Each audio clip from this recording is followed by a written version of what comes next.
Hello student, myself Sanjay Kumar Chaurasia. Welcome back to SK classes.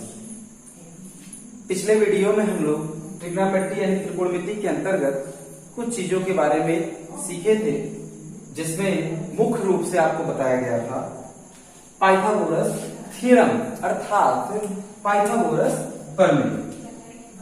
तो Pythagoras प्रमेय आप लोगों को याद ही हो चुका होगा। उस पे शायद आप लोग कुछ क्वेश्चनों को भी हल किए होंगे। तो उस पाइथागोरस के थ्योरम को एक बार फिर से हम लोग रिकॉग्नाइज करते हैं कि पाइथागोरस थ्योरम में हमने आपको क्या बताया था। पाइथागोरस थ्योरम को अगर हम याद करें तो हमने आपको बताया था कि कर्ण का स्क्वायर इज इक्वल टू लंब का स्क्वायर एंड प्लस आधार का स्क्वायर। अगर इसको हम लोग इंग्लिश लैंग्वेज में कहें तो कर्ण को हम लोग हाइपोटेनस कहते हैं, लंब को हम लोग परपेंडिकुलर कहते हैं एंड आधार को जनरली तौर पे हम बेस कहते हैं। तो हाइपोटेनस का हम पहला लेटर एच लेते हैं, जिसको हम लोग कर्ण से प्रदर्शित करेंगे। लंब को हम लोग परपेंडिकुलर लेंगे पी, जिसे हम लोग लंब से प्रदर्शित करेंगे एंड बेस आधार जिसे हम लोग बी से रिप्रेजेंट करेंगे। तो इस प्रकार हम देखेंगे कि पाइथागोरस थ्योरम का एक नया सूत्र उसी लैंग्वेज में, इंग्लिश लैंग्वेज में, सीबीएसई बोर्ड वाले बच्चे के लिए कि h square is equal to p square and plus b square. H for hypotenuse, p for perpendicular and b is equal to base. इससे आप लोग बहुत सारे प्रश्नों को हल किए होंगे। जैसा कि मैंने कुछ क्वेश्चन को बताया था, जो बच्चे नहीं देखे हैं वो हमारे ट्रिग्नोमेट्री पार्ट सेकंड में जाकर के क्वेश्चन को देख सकते हैं। अब यहां पर इससे अगर हम आगे बढ़ते हैं तो ट्रिग्नोमेट्री में मैंने आपको बताया था कि हम लोग ओनली फॉर समकोण त्रिभुज यानी राइट एंगल ट्राइंगल में हम लोग त्रिकोणमिति का अध्ययन करते हैं। राइट एंगल ट्राइंगल यानी कोई एक समकोण त्रिभुज हो जिसमें कोई एक कोण 90 अंश का हो, तो that is called right angle triangle अर्थात समकोण त्रिभुज।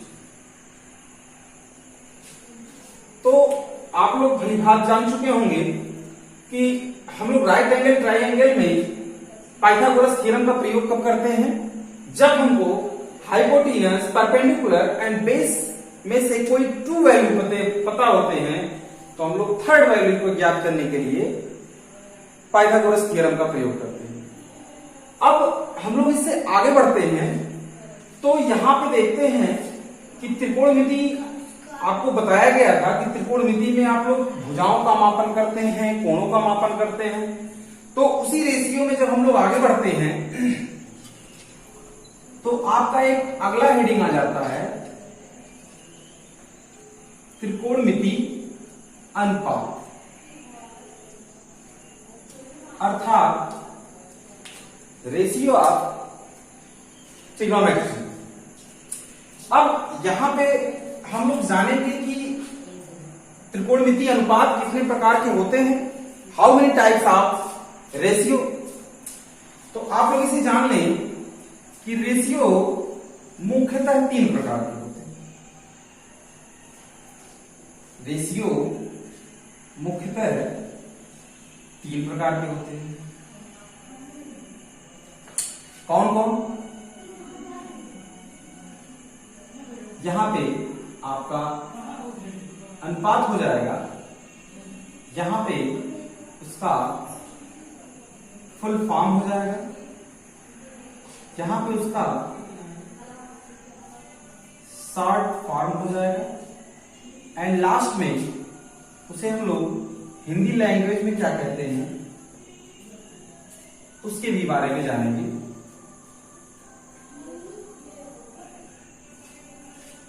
तो जैसा कि मैंने आपको कहा पहले ही कि त्रिकोणमिति अनुपात मुख्यतः 3 प्रकार के होते हैं। नंबर पहला अगर हम लोग ले तो होता है साइन। ये साइन का फुल फॉर्म ही साइन होता है, और इसको हम लोग त्रिकोणमिति में रिप्रेजेंट करते हैं साइन से, SIN। और अगर हिंदी में हम लोग बात करें तो इसको हिंदी में हम लोग ज्या कहते हैं। नंबर दूसरा यहां पे हो जाता है कोसाइन,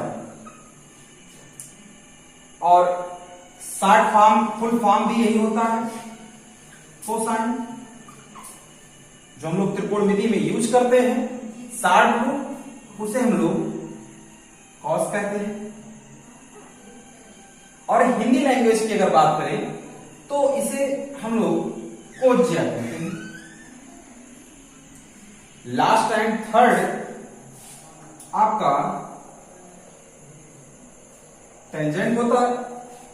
साइन और कॉस साइन की ही भांति इसे हम लोग टेंजेंट ही फुल फॉर्म में भी कहते हैं, और जो हम ट्रिग्नोमेट्री में इसको यूज करेंगे इसे हम लोग टैन के रूप में यूज करेंगे। और अगर हिंदी में इसको हम देखा जाए तो इसको हिंदी में हम लोग इस पर ज्या कहते हैं। तो आप लोगों ने देखा कि त्रिकोणमिति में आप लोग पेन और कॉपी उठा लीजिए और उसमें इन सबको नोट करते रहिए, या रिवर्स में पुनः दोबारा जाकर के हमारा वीडियो देख करके इसको आप लर्न कर सकते हैं। तो आपको बताया गया कि त्रिकोणमितीय अनुपात 3 प्रकार के होते हैं, मुख्यतः साइन, कोसाइन, टेंजेंट। लिखने के तरीके जो हम लोग बराबर यूज करेंगे, साइन, कॉस, टेन। अगर हिंदी की बात की जाए तो साइन को हम लोग ज्या कहेंगे, कॉस को कोज्या कहेंगे, एंड टेंजेंट को इस पर ज्या कहेंगे। अब कल के वीडियो में मैंने आपको बताया था कि यहां पर जो आपका राइट एंगल ट्राइंगल यानी समकोण त्रिभुज होता है, इसमें एक कोण 90 डिग्री का होता है। जो आपको दिखाया गया है कि जब दो भुजाएं लंबवत भुजाएं एक दूसरे को आकर किसी पे मिलती हैं तो वहां पे 90 डिग्री का कोण बनता है। तो इसके जस्ट सामने की भुजा कर्ण निर्धारित करती है। बाकी दो कोण जो बचते हैं उनमें से किसी एक को मैंने कहा था अज्ञात कोण मानने के लिए। मान लीजिए सपोज दैट वहां के कोण आपको पता है, ठीक है, लेकिन सपोज दैट अगर वहां के कोण आपको पता नहीं है, अननोन है, तो वहां के कोण को मैंने आपको अज्ञात कोण को मानने के लिए कहा था, अननोन कोण को, कि आप थीटा मान सकते हैं। अननोन कोण को आप थीटा मान सकते हैं। तो यहां पर अगर देखा जाए कि जो त्रिकोणमितीय अनुपात है वो अगर आएगा ट्रिग्नोमेट्री में तो वो किसी कोण के साथ आएगा। अब फिलहाल यहां पे तो आपको ज्ञात नहीं है कि कोण कितना है, तो उस कोण को रिप्रेजेंट करने के लिए हम लोग थीटा का इस्तेमाल करेंगे। तो उसको हम लोग ट्रिग्नोमेट्री अनुपात के साथ यानी रेशियो के साथ इसको लिख देंगे।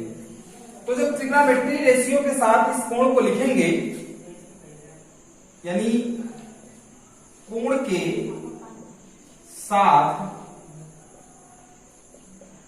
लिखने पर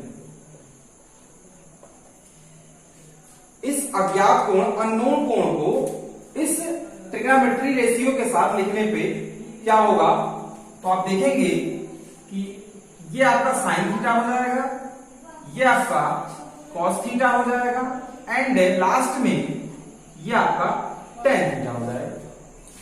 तो इस प्रकार आप पाएंगे कि मुख्यतः त्रिकोणमितीय अनुपात को अगर देखा जाए तो साइन थीटा, कॉस थीटा और टेन थीटा के रूप में आप इसको पाएंगे।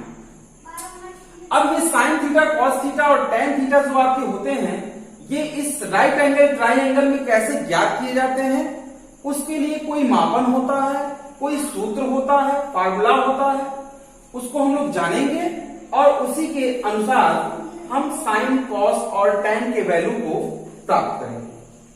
आइए हम देखते हैं कि किस प्रकार हम साइन, कॉस और टेन के वैल्यू को ज्ञात करते हैं राइट एंगल ट्राइंगल में, और उसके लिए स्ट्रक्चर क्या होता है। तो आप देखेंगे कि राइट एंगल ट्राइंगल में 90 डिग्री के सामने जो भुजा होती है वो कर्ण कहलाती है, यानी हाइपोटीनस यच।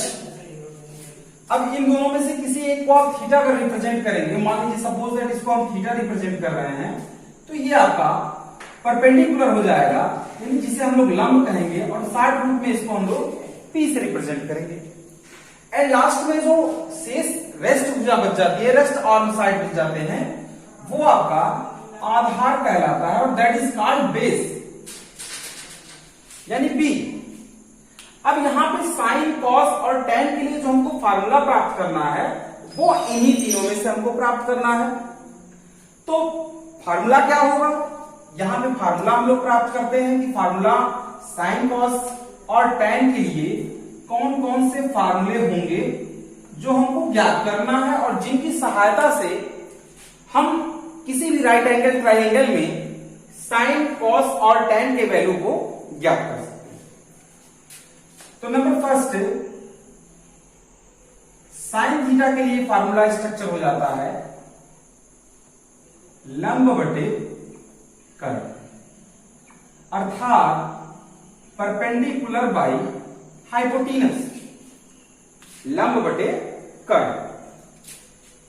दूसरे सूत्र की अगर हम लोग बात करें कॉस थीटा के लिए, तो ये हो जाता है आधार बटे कर्ण, अर्थात बेस बटे हाइपोटीनस। एंड लास्ट में हम लोग टेन थीटा के लिए फार्मूला प्राप्त करें, तो ये हो जाता है लंब बटे आधार, अर्थात परपेंडिकुलर बाई बेस। तो आप लोगों ने देखा कि किसी भी राइट एंगल ट्राइंगल में साइन थीटा, कॉस थीटा और टेन थीटा के लिए जो फार्मूला है वो sine theta is equal to आपका हो जाएगा perpendicular by hypotenuse, cos theta is equal to base by hypotenuse, and tan theta is equal to perpendicular by base.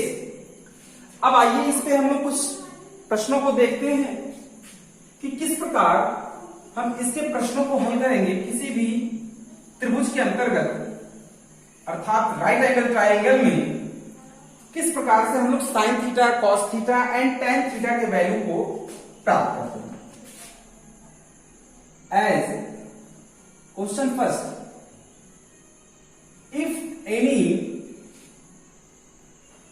right angle triangle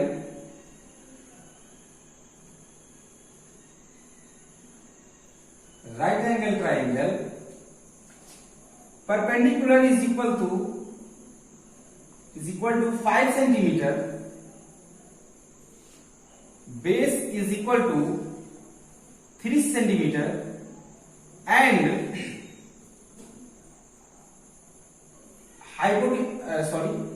hypotenuse is 5 centimeter and perpendicular also 4 centimeter. Then find the value of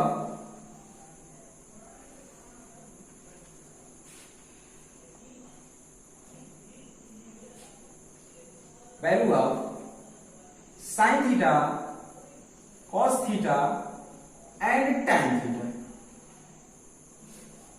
अर्थात question का अर्थ समझिएगा आप लोग, यदि किसी समकोण त्रिभुज में कर्ण का मान 5 सेंटीमीटर, आधार का मान 3 सेंटीमीटर और लंब का मान 4 सेंटीमीटर हो, तो साइन थीटा, कॉस थीटा और टेन थीटा का मान ज्ञात कीजिए। मैंने आपको पहले बताया कि किसी भी राइट एंगल ट्राइंगल में हाइपोटेनस, परपेंडिकुलर एंड बेस का होना आवश्यक है, और इन तीनों वैल्यू का मान जब पता होगा तभी हम लोग sine theta, cos theta and tan theta को ज्ञात कर सकते हैं। अब यहां पे आपको वैल्यू सॉल्यूशन में आ जाइए।